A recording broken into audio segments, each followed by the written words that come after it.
সালাম ভাই, আপনার কাছে ফিরতে চাই। আপনি মাঠের রাজনীতিতে যুক্ত আছেন এবং মাঠ পর্যায়ে কাজ করছেন, সাধারণ মানুষের সাথে মিশে কাজ করছেন। আপনার কাছে মনে হয় যে বর্তমান বাস্তবতায়, আমাদের এই দেশের বাস্তবতায় পিআর পদ্ধতি আসলে কতটা গ্রহণযোগ্য হবে?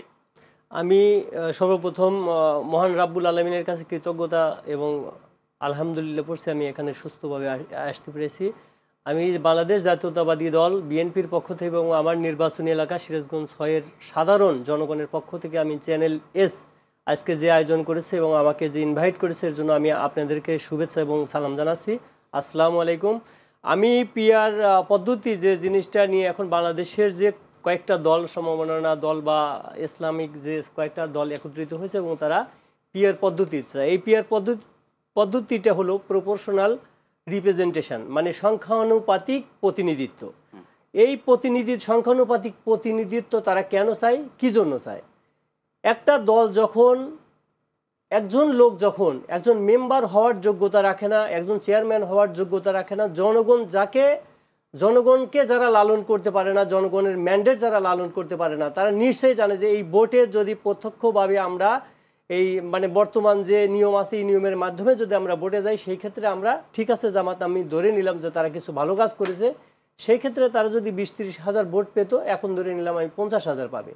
সেখানে আমাদের বাংলাদেশ জাতীয়তাবাদী দল, যে দল শহীদ প্রেসিডেন্ট জিয়াউর রহমানের নিজ হাতে গড়া এবং তিনি বহুদলীয় গণতন্ত্রের প্রবক্তা, তিনি এই দল যখন গঠন করেছেন এবং তিনি যখন সিপাহী বিপ্লবের মাধ্যমে বাংলাদেশের মানুষ যখন প্রয়োজন মনে করছে যে শহীদ জিয়াউর রহমান এই দেশের জন্য একজন পারফেক্ট লোক এবং তিনি এই দেশ পরিচালনা করলে এই দেশের উন্নতি হবে এবং দেশের মানুষ, সাধারণ মানুষ উন্নতি লাভ করবে।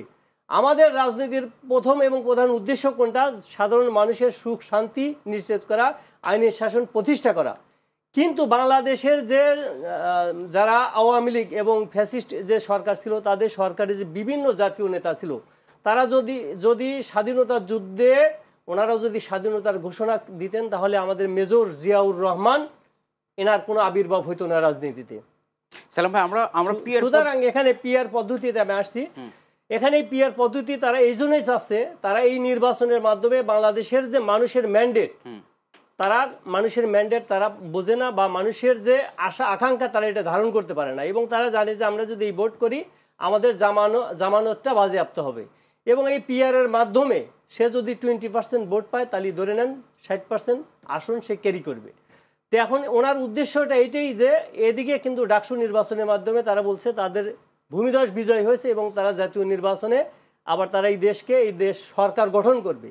যে দল বাংলাদেশ স্বাধীন হয়েছে সেই দল বাংলাদেশকে চায়নি, যারা বাংলাদেশের এখানে 71-এর যুদ্ধের বিপরীতে দাঁড়িয়েছিল এবং এই দেশকে স্বাধীনতায় তারা আমাদের জামাতি ইসলামকে উদ্দেশ্য করে কথা বলছি। আমি জামাতি ইসলামী তো এখন এই যে মানে জুলাই পরবর্তী আন্দোলনের পরে বাংলাদেশের যে এতগুলো 2000 লোক এখানে প্রাণ দিয়েছে, এনে পঙ্গুত্ব বরণ করেছে, সেইখানে যে অন্তর্বর্তী একটা সরকার এসছেন, আমরা এই ডক্টর ইউনূস স্যার সহ যারা এখানে কিছু লোক আছে, অবশ্য তাদের নিয়ে অনেক আলোচনা আছে, সেটা অন্য কথা। কিন্তু ডক্টর ইউনূস সাহেব যদি এই ভঙ্গুর অবস্থায় এই সরকারের দায়িত্ব না নিত, তাহলে কোনো রাজনৈতিক দলই কিন্তু এটা বাংলাদেশের যে মানে একটা অবস্থা হয়েছিল এই দেশটা কিন্তু চোমালি হয়ে যেত। তাহলে সেইখান থেকে যখন এই অন্তর্বর্তী সরকার এই ভঙ্গুর অবস্থা থেকে অর্থনীতিকে একটু টানায় নিয়ে আসলেন, তখন জামায়াত ইসলামী একটা কি ফোন দিয়ে আটলো, ওনারা এখন মানে ক্ষমতায় যাওয়ার জন্য যে দিবা স্বপ্ন দেখছে এই পিআরের মাধ্যমে, এটা বাংলাদেশের জনগণ কখনো তাদের এটা মানিয়ে নেবে না এবং ভবিষ্যতেও নেবে না।